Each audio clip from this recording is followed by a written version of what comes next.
Aleluia. Glórias a Deus. Cumprimento a todos com a paz do Senhor. Amém. Que bênção. É uma alegria estar aqui em Barroquinha nessa noite. Já ia dizer Camocim. Trago ali um abraço dos nossos irmãos de Camocim para cada um de vocês. Estamos felizes. Falar sobre família para nós sempre é uma alegria muito grande. Concluímos aí nessa semana que se passou, propósito que já faz 11 anos, né, filho? Que Deus colocou no nosso coração. É o propósito de trabalhar com famílias, pregar para casais. Concluímos agora terça-feira, são 10 dias de oração, muitos aqui já conhecem. E quarta-feira foi o nosso jantar de encerramento, um momento maravilhoso. Estivemos ali juntos às 5 da manhã, orando. Muitos de vocês estavam lá. E para nós foi muito bom passar esses 10 dias com todos vocês. Queridos, vamos abrir as nossas Bíblias em João, capítulo 2. Evangelho segundo escreveu João, capítulo de número 2, a partir do verso 1. Assim diz a palavra do Senhor. 3 dias depois, houve um casamento em Caná da Galileia. E a mãe de Jesus estava ali. Também Jesus foi convidado com os seus discípulos para o casamento. E tendo acabado o vinho, a mãe de Jesus lhe disse: eles não têm mais vinho. Mas Jesus respondeu: por que a senhora está me dizendo isso? Ainda não é chegada a minha hora. Então ela falou aos serventes: façam tudo o que ele disser. E estavam ali 6 potes de pedra que os judeus usavam para as purificações, e em cada uma cabiam cerca de 100 litros. Jesus lhes disse: encham de água esses potes. E eles os encheram totalmente.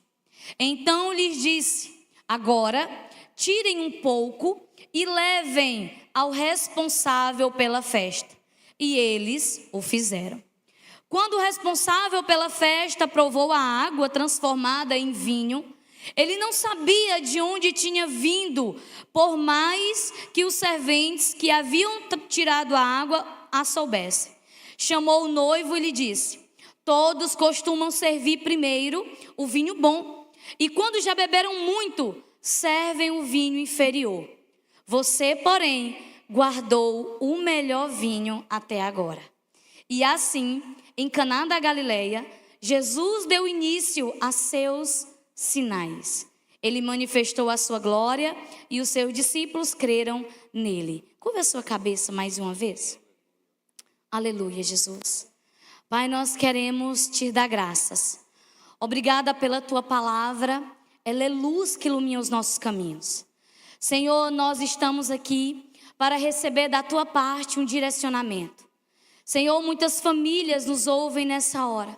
E a nossa oração é para que o teu Espírito Santo, ele venha trazer sobre nós a revelação da tua maravilhosa palavra. Aquilo que o Senhor deseja que cada um de nós entendamos. E que em todas as coisas, no lar de cada um de nós, o teu nome seja glorificado. Seja conosco, Senhor. É o que te pedimos e te agradecemos em nome de Jesus. Glória a Deus, aleluias. A paz do Senhor a todos. Meus amados, o tema da mensagem de hoje será gerando milagres no nosso casamento. Todo milagre, amados, é gerado por uma série de fatores, é gerado por uma série de causas. Ou seja, todo milagre tem uma causa que lhe antecede, tem uma causa anterior que lhe possibilitou, que lhe gerou, que preparou o ambiente necessário para que esse milagre fosse realizado. Então nós poderíamos dizer que o milagre é um efeito, e como todo efeito precisa de uma causa. É isso que nós vemos em toda a Bíblia. Todos os milagres de Jesus, nós vemos causas que antecederam os milagres, causas que fizeram que aqueles milagres fossem realizados. E a proposta de hoje é nós aprendermos com tantos homens e tantas mulheres aquilo que eles fizeram, como eles causaram aqueles milagres na vida deles. Jesus está pronto para efetuar o milagre. Jesus é aquele que efetua o milagre, mas Ele quer que nós os causemos. Ele quer ver uma atitude minha e sua, para que Ele efetue esses milagres. E analisando aqui esse texto do milagre, da transformação de água em vinho, nós podemos ver algumas causas que foram feitas para que esse milagre tão bonito acontecesse no casamento. E a primeira causa desse milagre eu encontro no verso 2, onde diz: Jesus e seus discípulos foram convidados para o casamento. Nós precisamos convidar Jesus para a nossa casa, amados. Nós precisamos entregar o nosso casamento nas mãos do Senhor, porque tudo começa dentro da nossa casa. A nossa casa é esse lugar desafiador, que nos desafia a pormos em prática o nosso cristianismo. A nossa casa é esse lugar onde a gente muitas vezes baixa a guarda. É esse lugar que muitas vezes nós nos sentimos confiantes até para, em alguns momentos, cometermos certos delitos, como desrespeitar o nosso cônjuge, como ser ignorante, como maltratar os filhos, porque a nossa casa é esse lugar onde a gente se sente à vontade. E quando nós convidamos Jesus para habitar na nossa casa, aí nós tornamos a nossa casa, esse espaço, num lugar sagrado.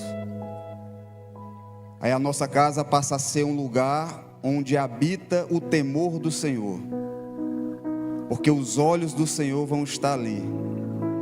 E todas as vezes que nós pensarmos em cometer algum delito, a gente vai se lembrar: não, mas a presença do Senhor está aqui. A presença do Senhor está nesse lugar.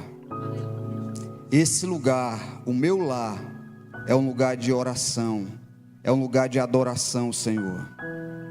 É o lugar onde o nome do Senhor deve ser glorificado.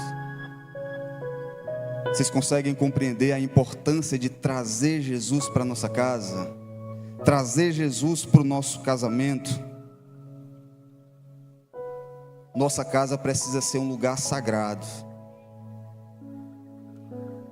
O texto diz que o primeiro milagre que Jesus realizou foi num casamento. Porque tudo começa ali, amados. Tudo começa na nossa casa. Se eu for um bom cristão com a minha esposa, com os meus irmãos, com os meus pais, com os meus filhos, eu seria um bom cristão aonde eu for. Na igreja, no meu trabalho, na escola. Mas se eu não conseguir ser cristão nem na minha casa, aí eu também não serei em lugar nenhum. Porque diz um ditado, e esse ditado é muito verdadeiro: costume de casa se leva à praça. Então, amados, nós precisamos convidar Jesus para habitar conosco. Convidar Jesus para estar desde o momento que nos acordamos até o momento que nos deitamos. Convidar Jesus para ceiar conosco. Convidar Jesus no momento dos debates, no momento das discussões, no momento onde o sangue esquenta. Ali principalmente Jesus precisa estar no meio, para acalmar, para nos conduzir a águas tranquilas, para trazer uma concordância, para trazer mansidão, unidade. Tudo se inicia quando nós trazemos Jesus para o nosso lar. Esse é o nosso primeiro desafio. Nós não podemos, amados, lutar apenas com as nossas forças. Trazer Jesus para o nosso casamento é dizer: Senhor, eu preciso da tua ajuda. Porque enquanto nós queremos fazer tudo com a força do nosso braço, a gente vai se frustrar. Não que a gente não tenha que ter um esforço, não que não haja um esforço da nossa parte. A gente vai falar sobre isso mais na frente. Mas nós precisamos vencer as nossas batalhas de joelhos dobrados. Nós precisamos vencer as nossas batalhas confiando no Senhor, sendo obediente a Ele, orando pelos nossos cônjuges. Você tem orado pelo seu cônjuge?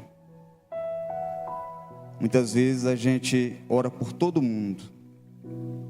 A gente ora pelo nosso irmão, a gente ora pelo vizinho, a gente ora pela fome lá na África, mas não oramos pela pessoa que está do nosso lado.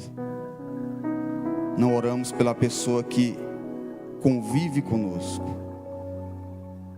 Chamar Jesus para o nosso casamento é ter esse olhar empático com o nosso cônjuge, é se colocar no lugar do outro, é amar como Jesus amou.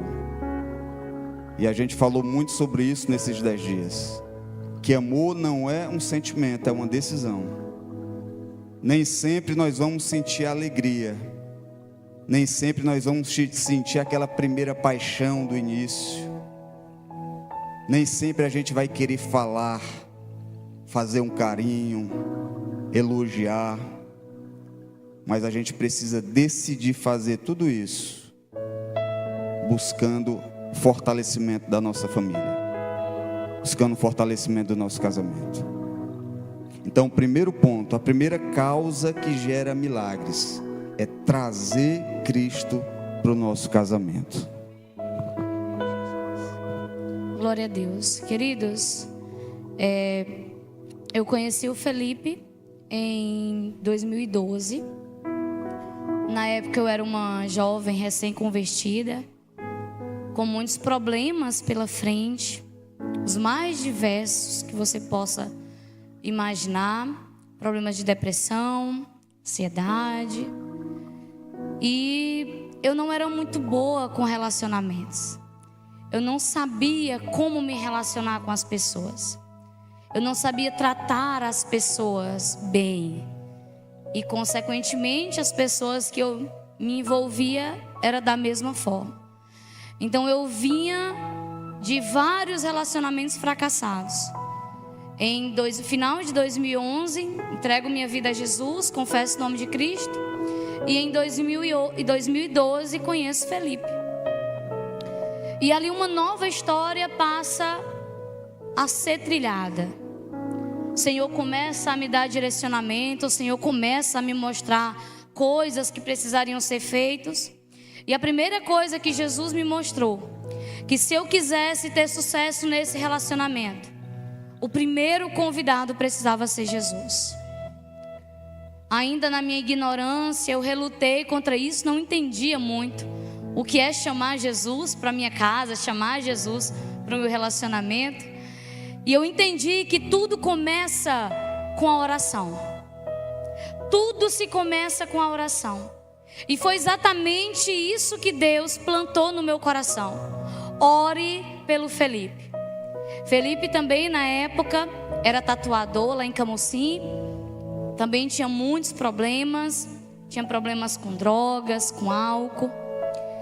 Então, aos olhos humanos, de forma alguma nós poderíamos ter dado certo.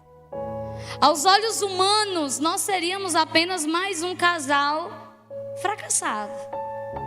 Mas quando Jesus ele entra na nossa casa, quando verdadeiramente nós temos uma atitude de convidar Jesus, e isso é um significado de dependência. Quando eu e você entregamos para Deus o leme e deixamos que Ele conduza as coisas. É quando eu e você a gente sai de cena e a gente deixa que Ele tome as decisões. Foi isso que o Senhor me ensinou. Eu havia tentado de tudo, humanamente falando, para conquistar o Felipe. e todos os resultados eram zero. Todos os resultados eram negativos. A gente continuava discutindo muito. Em todas as discussões ele me pedia que eu fosse embora, que eu saísse, do lado dele. E eu ali ficava insistindo: não, mas deixa eu ficar mais um pouquinho.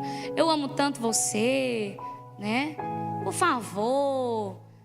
E ele ia permitindo.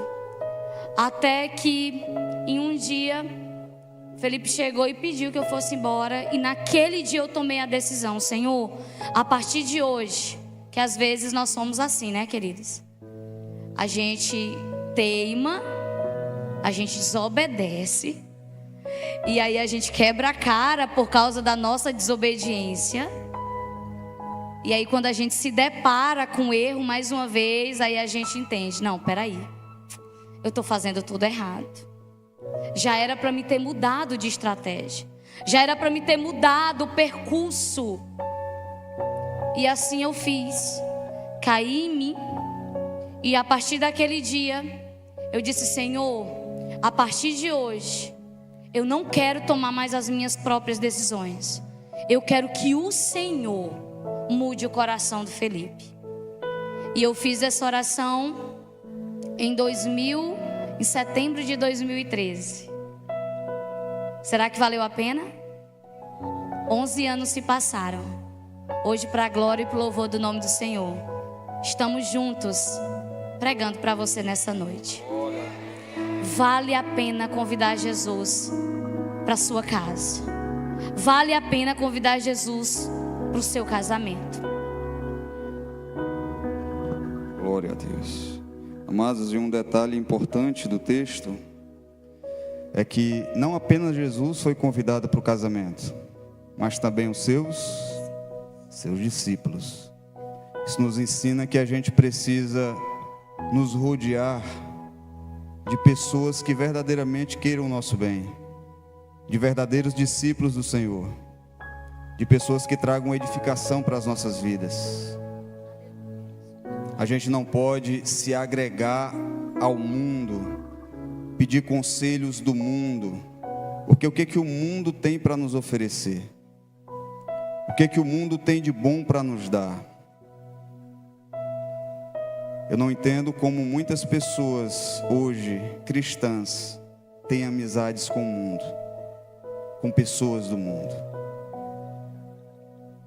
Eu não tenho amigos no mundo, eu tenho conhecidos, pessoas que eu falo, pessoas que eu respeito, pessoas que eu evangelizo, mas não são pessoas que fazem parte do meu convívio.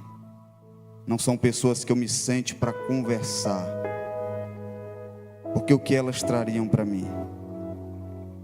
Nada. Então no casamento isso é muito importante. Nós trazermos pessoas que nos ajudem, que nos dê bons conselhos. Se a Laila tivesse buscado conselhos no mundo, com certeza os conselhos teriam sido totalmente diferentes, né? Deixa ele é, como já disseram, né? Ele é problemático, ele é uma seta do inimigo, abandona ele. Mas ela decidiu buscar conselho com pessoas que verdadeiramente se deixam ser usadas por Deus, que se deixam ser boca de Deus nessa terra. Então que a gente venha se munir de pessoas assim, para que a gente tanto edifique quanto seja edificado. Amém? A segunda causa que eu encontro nessa história, amados, que possibilitou o milagre de Jesus, se encontra no verso 6 e fala sobre esforço e intencionalidade.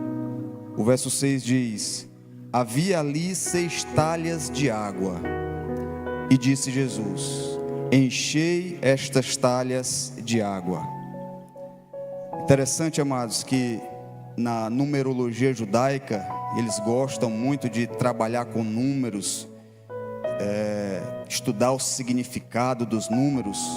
Para o judeu, 6 significa trabalho. 6 significa esforço.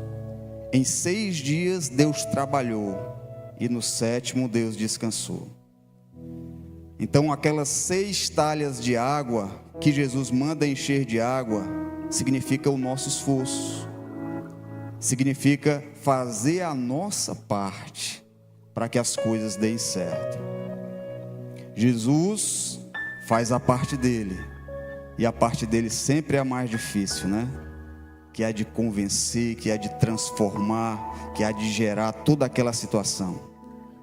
Mas nós não vamos ficar também só sentados, deitados, esperando o milagre. Existe algo que eu e você precisamos fazer. Encher as talhas significa nos esforçar, estar disposto a uma ação, estar disposto a tomar atitudes, estar disposto a gerar mudanças, a fazer renúncias. Será que nós temos tido essa disposição no nosso casamento? Ou será que a gente se fechou no nosso mundo e disse, não, é da minha maneira, se ele quiser assim, se ela quiser assim. Não, eu não vou fazer nada, se Deus quiser que ele faça. Esse tipo de atitude não gera milagres. Precisa haver um esforço da nossa parte. A gente sempre diz em Camusim, nessas campanhas que a gente faz já há 11 anos, que essa campanha não se trata de elixir mágico. A gente não está aqui para dar uma fórmula mágica de mudança de casamento, não. Essa campanha, ela nos desafia a tomar certas atitudes. Nós extraímos princípios bíblicos, princípios da palavra de Deus, para serem aplicados nas nossas vidas. E esses resultados só serão possíveis se assim nós fizermos. No decorrer dessa campanha, nós já nos deparamos com 3 tipos de pessoas: aquelas que ouvem, aquelas que aprendem, aquelas que adquirem essas ferramentas da palavra de Deus, põem logo em prática, e as mudanças são maravilhosas. São instantâneas. Em pouco tempo a gente já vê verdadeiramente a água transformada em vinho. Mas existe também aquela pessoa que ouve, que adquire aquele conhecimento, mas tem ali um tempo para pôr em prática. E a mudança vai acontecendo de forma gradual na vida dela, aos poucos, às vezes dura até anos, mas vai caminhando para um certo amadurecimento. Mas nós infelizmente também já vimos o 3º tipo de pessoas, que são aquelas que não mudam de jeito nenhum. São aquelas que entram ano e sai ano, e continuam as mesmas coisas, continuam vivendo os mesmos problemas, continuam se levantando nas mesmas situações. E qual é a causa de tudo isso? Não põem em prática o que elas aprenderam, não utilizam essa ferramenta na vida delas. A palavra do Senhor está para nos guiar, amados. Ela está para nos ensinar o bom modo de se viver.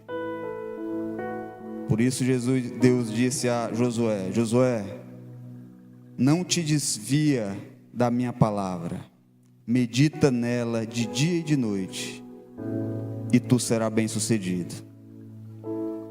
Mas para isso nós precisamos viver a palavra, pôr ela em prática, porque sem atitude, amados, sem esforço, não haverá mudanças. Hoje, para a glória do Senhor, nós vivemos bem, nós temos um casamento saudável, mas nem sempre foi assim. Houve uma caminhada, amados, houve atitudes que nós tivemos que tomar, houve escolhas difíceis que nós tivemos que fazer, houve as talhas que nós tivemos que encher. E essas talhas precisam ser preenchidas todos os dias. Todos os dias deve haver essa decisão de querer mudar, de querer melhorar para o bem do casamento. Senão, vai entrar ano e vai sair ano. Vai entrar ano e vai sair ano. E você vai continuar vivendo as mesmas coisas. Nós falamos sobre a intencionalidade. Às vezes nós olhamos para um casal unido, um casal que é carinhoso um com o outro, e a gente admira, a gente acha bonito e diz assim: nossa, como eu queria que meu casamento fosse assim. Como eu queria que o meu cônjuge me tratasse assim. Mas o que nós não vemos são os sacrifícios que eles têm que tomar um pelo outro. O que nós não vemos é quantas vezes ele ou ela tiveram que renunciar às suas vontades para que a vontade do outro prevalecesse. Então, às vezes, o que a gente vê é tão pequeno. A gente não para analisar o que realmente gerou aquilo. A palavra do Senhor diz que de Deus ninguém zomba. O que nós plantarmos, certamente nós colheremos. E usando também como exemplo o nosso casamento, Felipe, ele sempre foi muito fechado. Sempre ele foi muito mais tímido, introspectivo. Ele não sabia muitas vezes como se comunicar e nem comunicar aquilo que ele sentia por mim. Mas a palavra do Senhor, como eu já citei, diz que aquilo que nós plantamos, nós colhemos. E eu decidi abraçar essa palavra, abraçar esse direcionamento. E eu lembro que o Felipe chegava em casa muitas vezes, e eu estava ali lavando a louça, eu estava fazendo alguma coisa. E quando eu ouvia os passos dele subindo na escada, eu corria para receber ele lá no topo, né? No finalzinho da escada. E ali quando ele subia, eu já ia agarrando assim ele, abraçando ele. E ele ficava parado, ele não conseguia nem me retribuir o abraço. E eu fiz isso várias e várias vezes. Eu fiz isso, amados, inúmeras vezes. Até que um dia eu pudesse também receber aquele abraço de volta. Mas a palavra do Senhor se cumpriu. Hoje eu tenho um amigo, hoje eu tenho um esposo maravilhoso, hoje eu tenho um confidente, tenho alguém que me ajuda em tudo, eu posso contar com ele para tudo. Mas nem sempre foi assim. Mas algo precisou ser plantado. Às vezes o nosso problema é que a gente espera do outro. Não, irmã Laila, ele não faz isso comigo, eu não vou fazer não. Não, ele nunca. Olha, eu tenho 10 anos de casado, ele nunca fez isso. Pois já está passando da hora de você mudar. Já está passando da hora de você tomar uma decisão. Seja esse fator decisivo do seu casamento. Seja esse fator de mudança, de transformação que você deseja. É tão fácil nós querermos que o outro nos entregue, que o outro nos sirva. Mas o Senhor te trouxe aqui para que você entenda. É hora de você se posicionar. É hora de você tomar uma atitude. É hora de você se tornar autorresponsável por aquilo que acontece na sua casa. E parar de culpar ele. E parar de culpar ela. Porque a decisão também está nas suas mãos. Eu tomei a decisão um dia de dar o meu melhor para o Felipe. E o Senhor julgou a minha causa. E o Senhor se encarregou de fazer o milagre. Por isso que nós estamos falando para vocês a importância de convidar Jesus, a importância de ser intencional, de ter esforço. Pare de esperar por Ele. Tome uma atitude hoje. Saia por essas portas com uma decisão. Eu quero viver um melhor casamento. Eu quero viver um melhor relacionamento. Eu quero viver a minha família. Eu quero ver a minha família unida, sentando na mesa, desfrutando de uma refeição, sem brigas, sem mágoas, sem desentendimentos. Mas para isso, você tem que tomar uma decisão hoje. Eu tomei essa decisão. E o Senhor, que é fiel, tomou a frente e fez um milagre. Então o que você está esperando? Você está esperando que aconteça mais o quê para você mudar? Tantos problemas já aconteceram, tantas lágrimas você já derramou, tantos momentos você já pensou em desistir. Não é mais fácil tomar uma decisão hoje de mudança? Não é mais fácil hoje você entender que há um propósito de Deus para você? E esse propósito de Deus não se limita à pessoa que está do seu lado. O propósito de Deus, ele é muito maior do que tudo e qualquer pessoa. Só basta que eu e você entendamos isso. Eu entendi que, independente do que acontecesse, Deus era fiel para conduzir as coisas. Deus era fiel para direitar as coisas. E olha que eu errei muito, eu falhei muito. Muitos de vocês já conhecem a minha história, conhecem a nossa história. E nós estamos aqui para falar para vocês: vale a pena tomar uma decisão, vale a pena mudar de atitude, vale a pena se esforçar mais, vale a pena você plantar na vida dele, na vida dela. Vale a pena, porque na hora que gerarem esses frutos, você vai ser o primeiro a se deliciar desses frutos maravilhosos. Não espere plantar abacaxi e colher uvas docinhas. Agora, se você plantar aquilo que é correto, você também vai colher. Aleluia.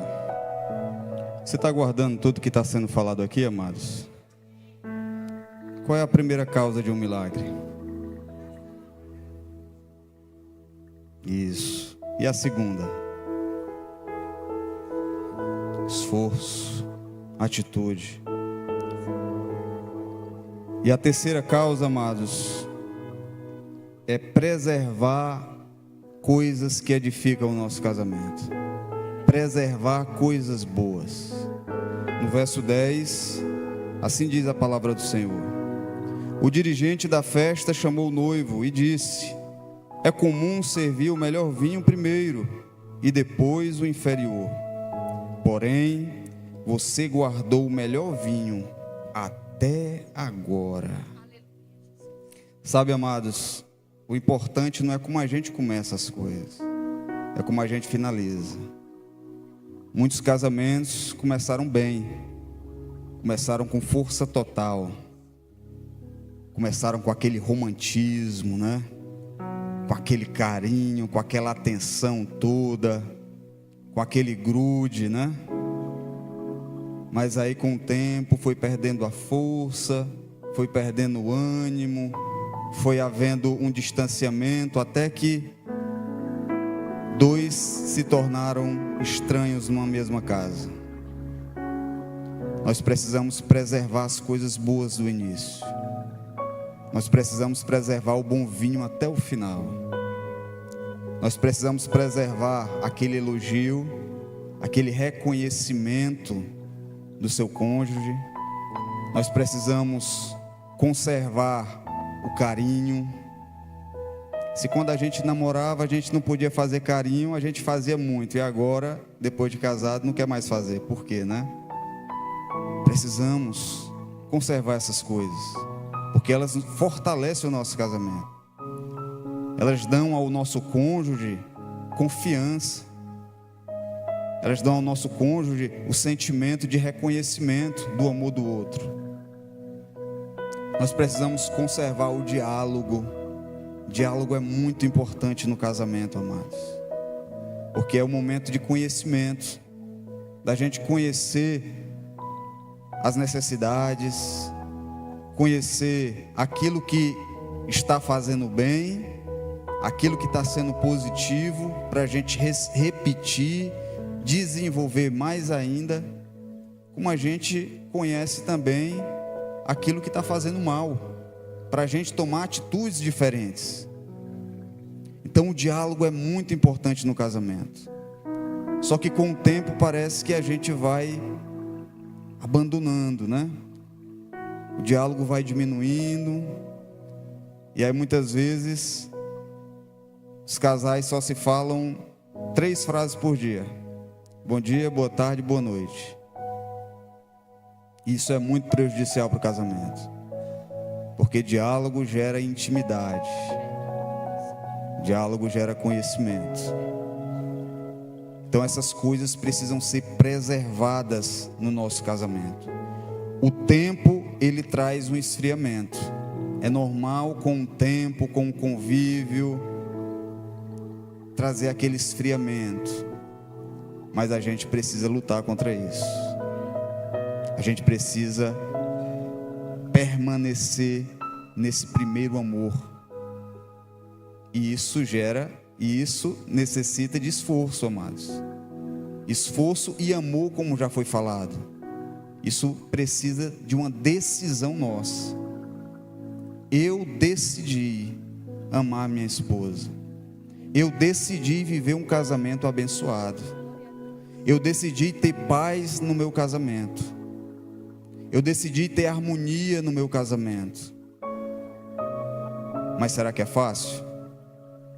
Precisa ter um esforço, uma perseverança diária, para a gente preservar as coisas boas, não deixar que o tempo vá varrendo para fora. Mas isso cabe a mim e cabe a você.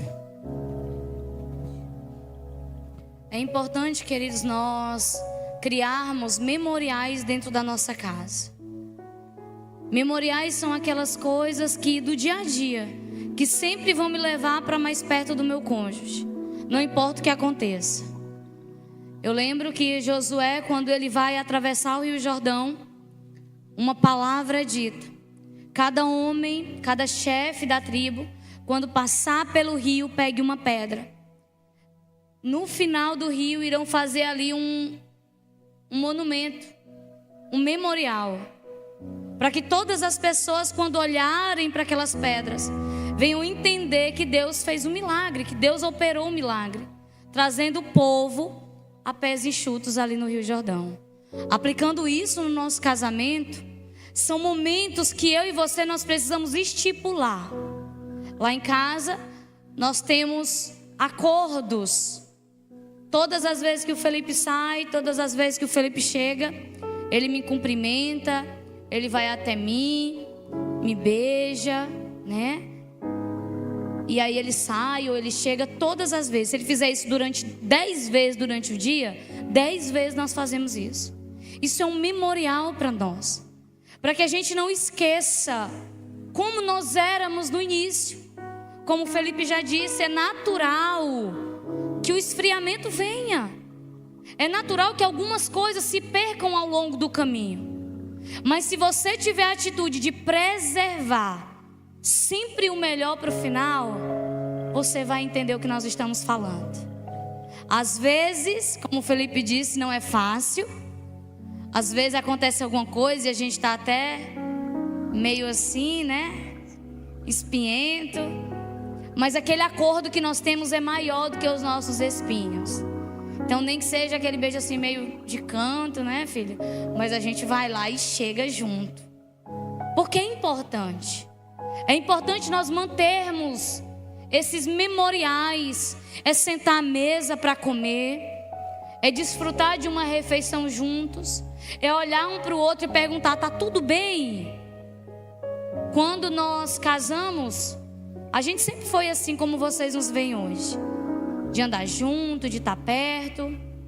Nós nos casamos em 2014 e trabalhávamos também juntos ali em Camusim. E muitas pessoas chegavam e diziam assim: isso aí é só no início. Daqui a 2 anos vai estar um para o lado e um para o outro. Porque a gente sentava na calçada e ficava ali os dois, sentados um do lado do outro, né?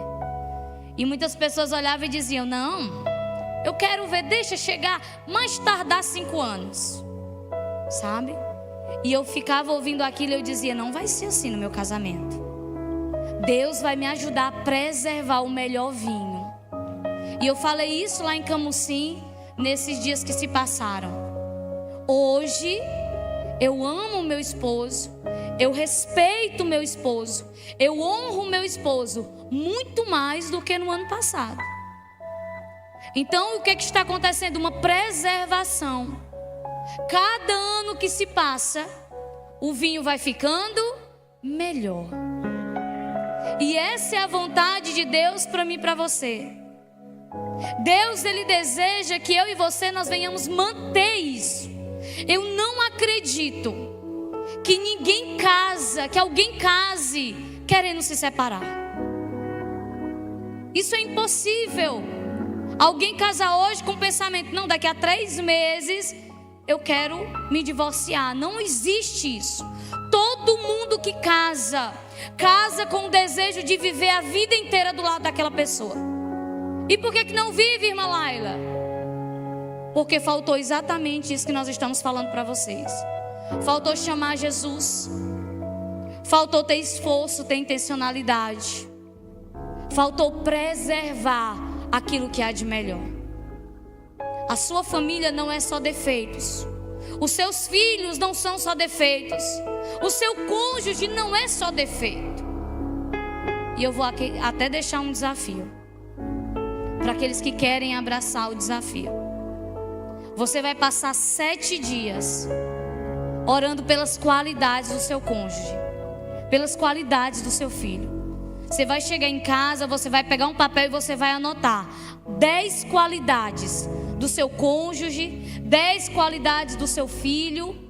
E você vai passar uma semana, 7 dias, só agradecendo. Senhor, muito obrigado porque ele é assim. Muito obrigado porque ela é assim. Você vai passar 7 dias. E aí, se vocês quiserem me mandar mensagem dizendo o resultado, eu vou ficar muito grata. Mas eu tenho certeza que isso vai fazer muita diferença. Porque o nosso cônjuge, os nossos filhos, a nossa família não é só defeito. Tem muitas qualidades. Mas é a gente que deixa de preservar o melhor. E a gente enfatiza só aquilo que é difícil. A gente enfatiza só aquilo que aos nossos olhos é ruim. Mas que hoje, em nome de Jesus, você venha quebrar esse ciclo. Você venha quebrar isso. E você venha tomar uma nova atitude. Passe a orar, passe a agradecer. E passe a tomar novas atitudes. Amém. Então, amados, hoje nós falamos de 3 causas que geram milagres na nossa vida. A primeira é convidar Jesus para o nosso casamento, é entregar nossas vidas a Ele, é decidir obedecê-lo, porque chamar Jesus para o casamento remete à obediência. Não foi isso que Maria disse? Façam tudo o que Ele faça tudo o que Ele mandar. Quando nós decidimos obedecer a Cristo, se colocar no papel de servo, Senhor, eis aqui o teu servo, me ensina, me ajuda, eu estou disposto a aprender e a te obedecer.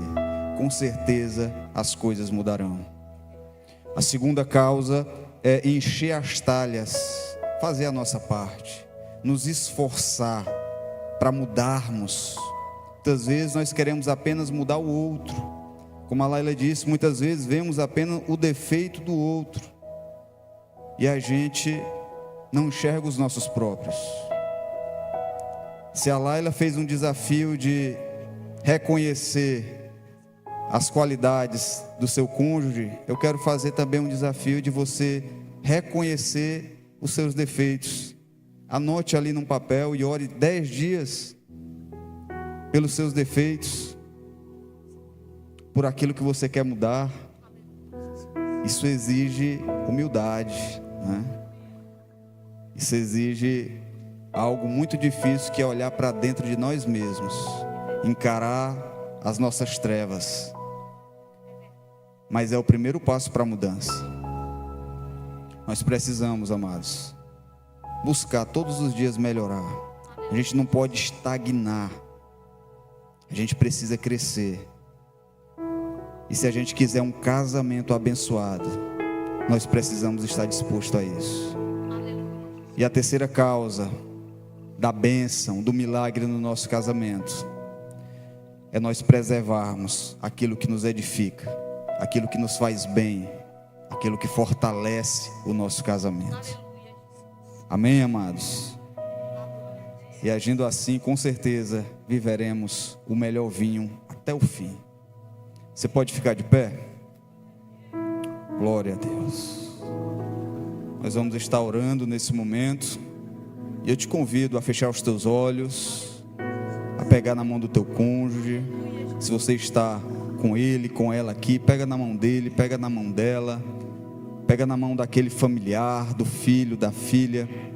Se você está aqui sozinho, traz ele, traz ela em memória, para que a gente ore, colocando a nossa família, o nosso casamento diante do altar do Senhor, amém?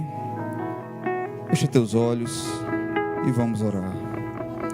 Pai santo e Pai bendito, queremos te dar graças pela tua bondade, Senhor, porque a tua palavra, Senhor, nos ensina aquilo que precisamos fazer para vivermos o melhor nessa terra. A tua palavra é uma expressão do teu amor, porque ela nos ensina a vivermos um casamento abençoado, a termos uma família abençoada, a termos filhos abençoados.